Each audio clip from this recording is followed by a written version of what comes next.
کله چې الله رب العزت د قیامت پر ورځ باندې ګناهګارانو ته او کفارو ته عذاب ورکوي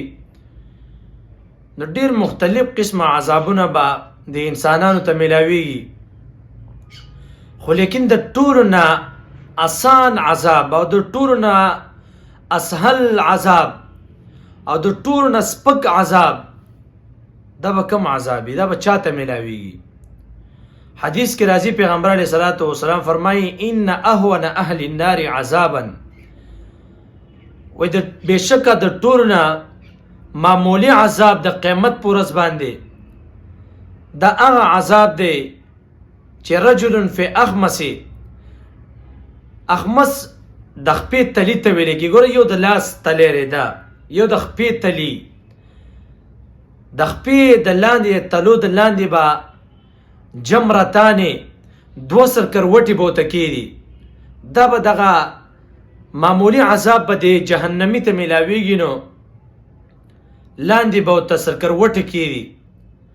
چې کله ورته لاندې تلی د لاندې د خپو د تلو د لاندې ورته سرکروټې کېدي نو پیغمبر علیه الصلاۃ والسلام فرمایي یغلا منهما دماغه،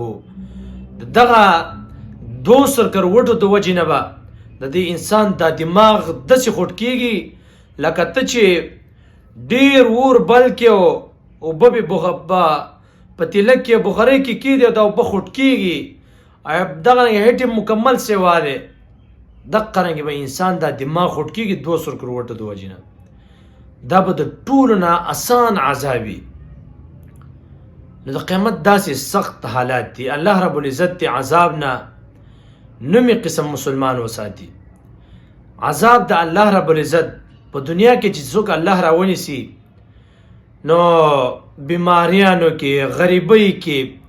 په داسې قسم عذابونو کې مبتلا شي چې انسان د سوچ نه او د انسان د تصور نه ماورایي